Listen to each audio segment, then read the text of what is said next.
finally here. This is D from Everyday VR, and I'm here to tell you about the official announced release date for the Oculus Rift consumer version. It is coming out in the first quarter of 2016, between January 1st, 2016 and March 31st, 2016. Probably somewhere towards the later end of that range, so don't get too excited.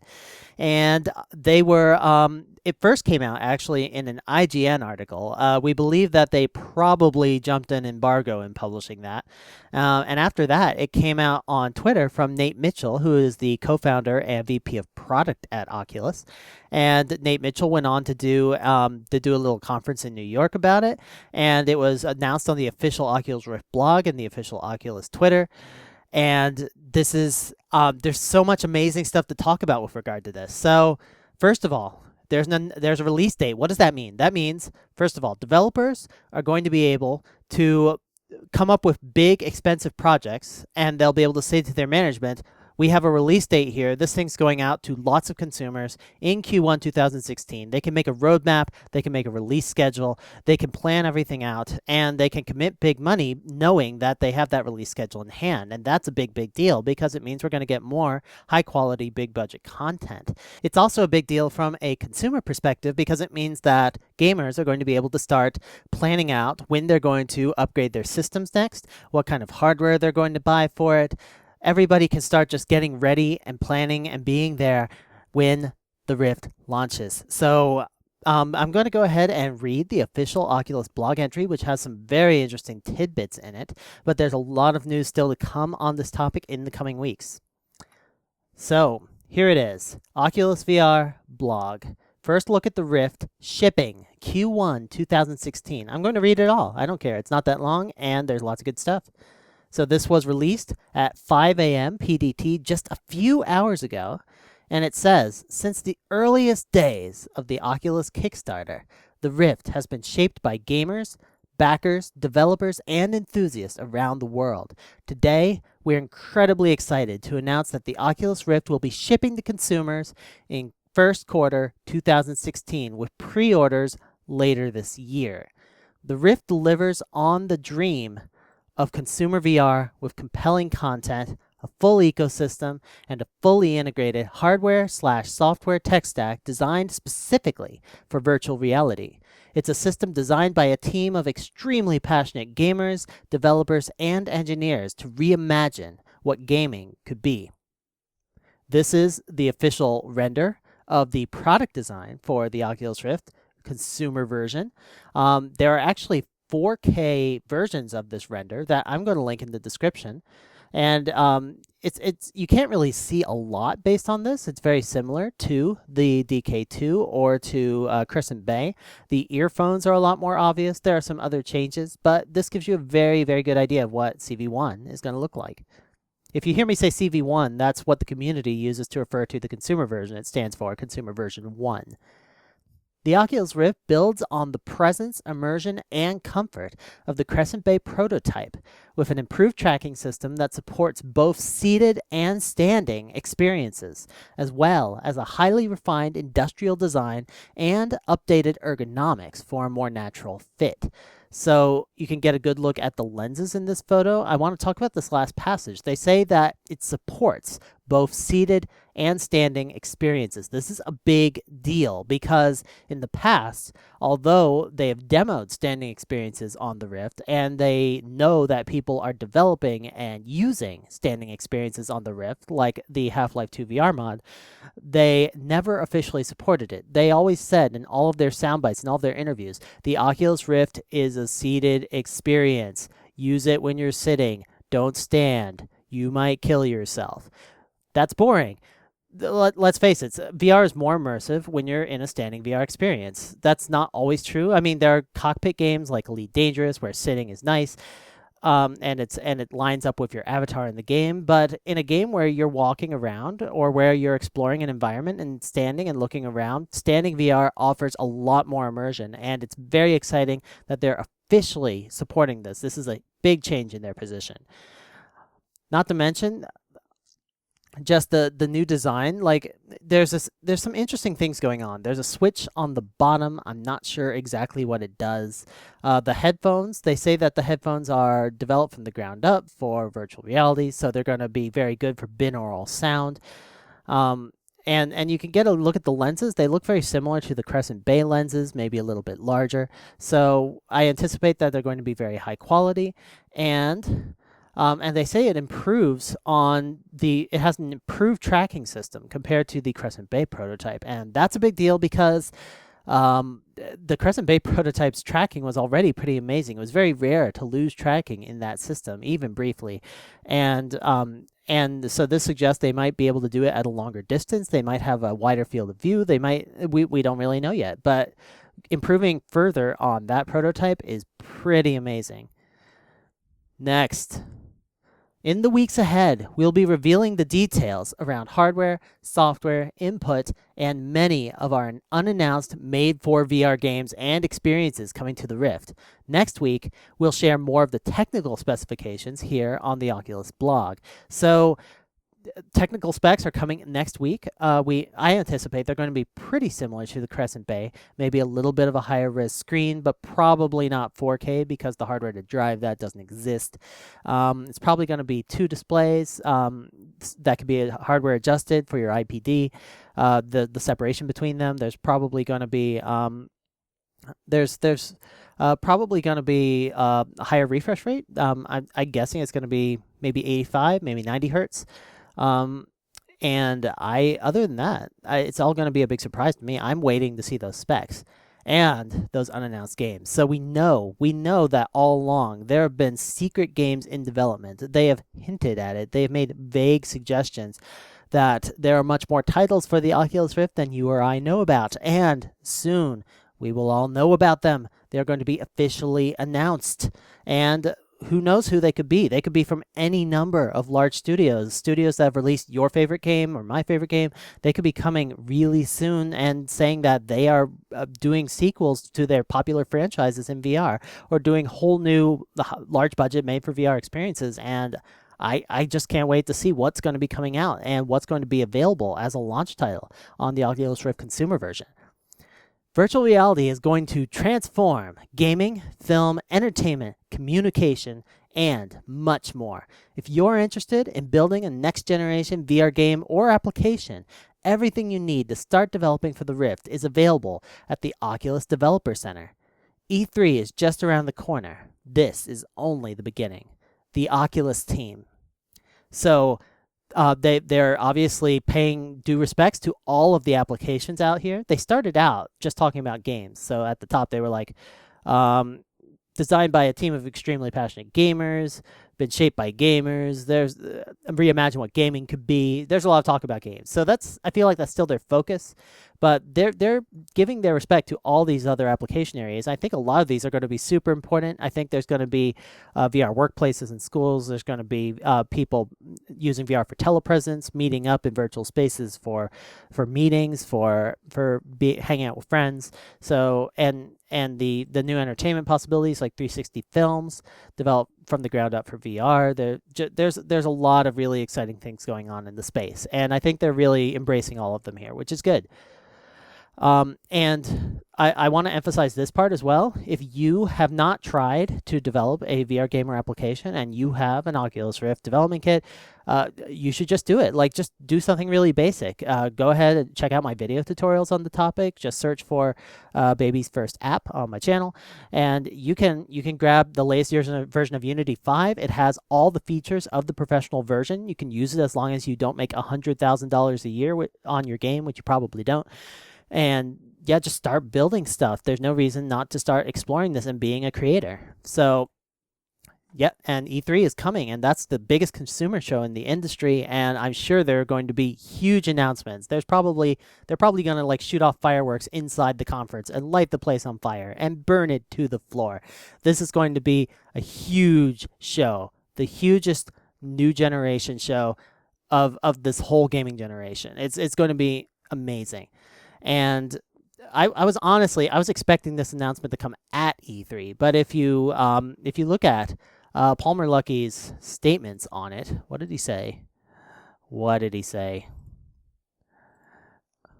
So he said, when asked why not announce this at E3, he said, holding news that developers are relying on just to line up with a big show would be dumb.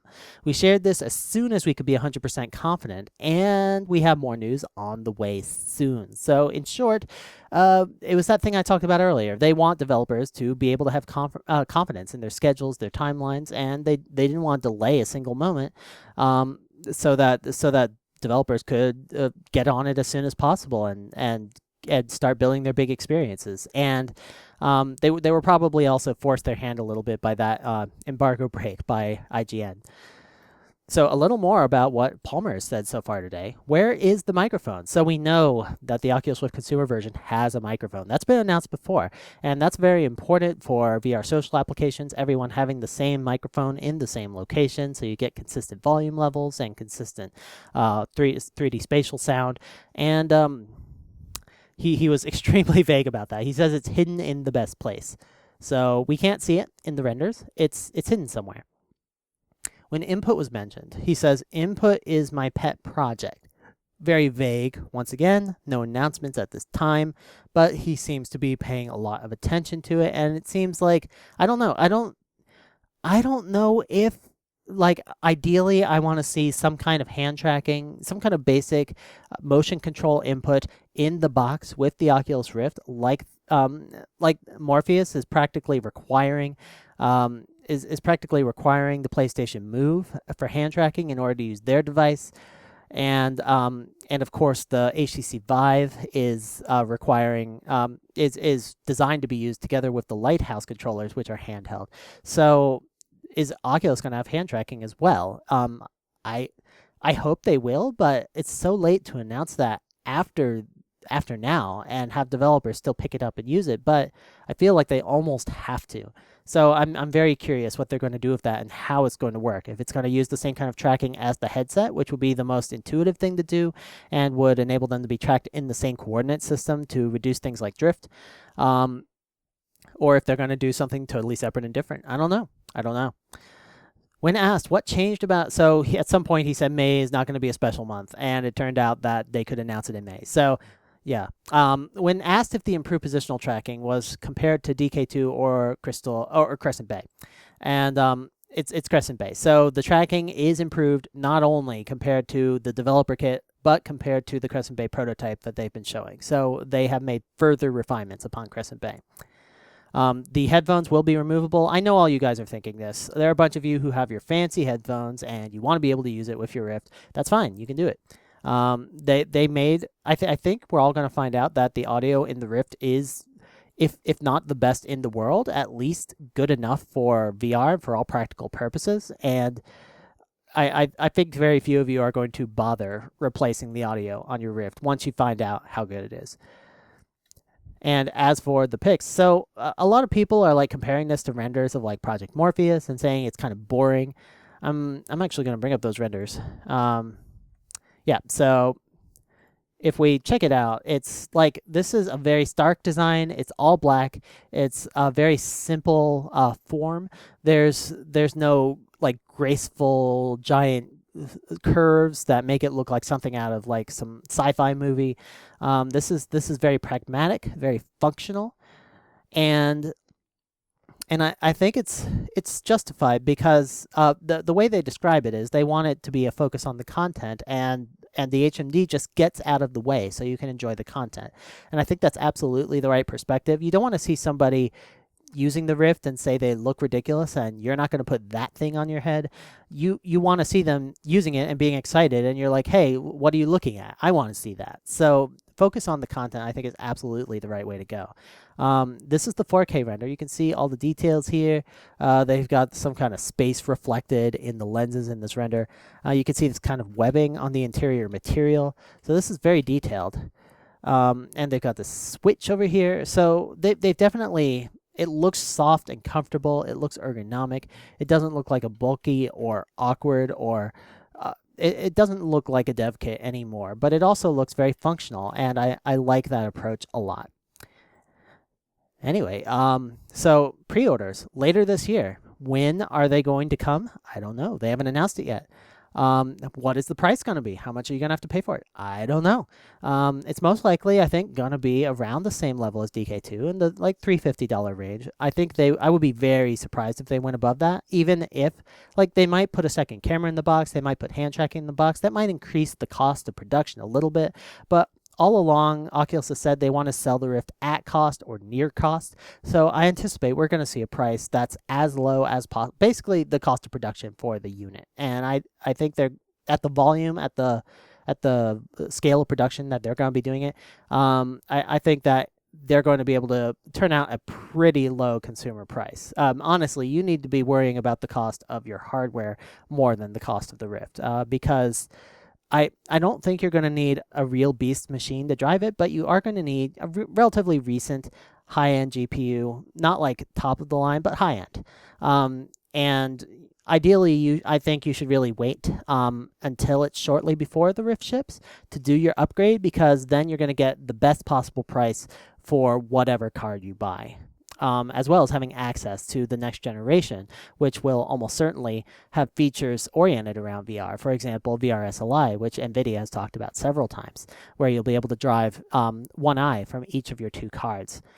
So what other articles are there? There's this Polygon article. I mentioned the IGN article. And these are all basically just the press release that showed up on the blog, but repeated here. And here's a quote from Nate that I haven't seen yet. The main thing is the optics combined with the screen, combined with the mechanical engineering, is so much tighter and synergized, buzzwords, that it really makes it so that you can't notice the pixel structure, like there's no visible pixels on the screen. So this is what people have been guessing before. So I used Crescent Bay. I saw almost no screen door effect or pixels inside Crescent Bay, and that's not just the resolution. The resolution, honestly, is not that much higher than DK2, and it's not really the screen or the screen door effect. It's not and it's not it's really everything. It's the lens, it's how it's put together, it's the screen, and when you combine them all, it produces this holistic experience. Like you're not seeing a screen door or pixels. It just seems like a clear image. On the other hand, you should not be expecting this to be like on your 4K monitor, like a lifelike scene. You should be expecting aliasing. It's going to most likely be comparable to a monitor that's relatively low resolution, like at most 1280 720 monitor, because in the Rift they spread it out over your whole field of vision, and that's if they're shipping, even if they ship kind of the minimum of a 90-degree horizontal field of view, it's still going to be at least 50% or at least 30% lower pixels per degree than a monitor of the same resolution as the screen in there. So I anticipate that the aliasing on the screen will be comparable to what you would see on a 1280 720 monitor in front of your face, maybe 640 480. So yeah, this is coming, and I don't know what to say other than, like, I have just recently decided to get professionally into VR and to really pick up all these technologies and start developing VR experiences and developing VR games and VR applications. And I think there's no better time. If you were considering jumping in head first into this industry, you can now do it on a solid platform with guarantees that this is shipping and that consumers are going to be picking it up in large numbers. I don't see any reason that this is not going to sell at least 1 million units, because there's so much hype and there's so much solid experiences and solid games that have been developed that I'm sure one of them is going to be a mega hit and it's just going to push this thing in huge volumes. So this is the next generation. It has arrived, and it's time for us all to get started building the experiences that people are going to be playing in their consumer Rift next spring. Or next autumn if you're in the Southern Hemisphere. That's all for today. I will see you guys in my next video, and we're gonna I'm going this weekend to the Vive Jam, where I'm going to be using the HTC Vive in Austin, Texas, to build some room scale experiences. By the way, comparing the shipping dates, HTC Vive has said they're going to ship this year toward the end of the year. They might be delayed into the spring. If they are, they're going to have a similar ship date. If they are not, HTC has a pretty good track record of shipping hardware on time, so they may very well ship a little bit earlier, their consumer version, than the Rift. So you may be faced with a tough decision over which one of these you're going to purchase. I think they're going to be both very promising platforms. Project Morpheus, I believe, has also announced a Q1 2016 release date. I believe I'm correct about that. You can double check me. And these are the big three platforms. They're all developing very comparable, very strong experiences. And I think no matter which one you pick, or if you pick all of them, you're going to have a great experience. Anyway, so that's all for today. I am so excited about this announcement, and you guys must be excited too. Let me know in the comments your thoughts about this. Go click on the links in the description, because there's links to the official 4K renders, to the blog, to the Reddit post about this. There's to the Polygon and the IGN articles. There's links to everything. So go explore this. Go get excited. Go get hyped. Tell all your friends on your Facebook, on your Twitter. Everybody needs to know the Rift is coming. That's all for today, and everybody have a great every day.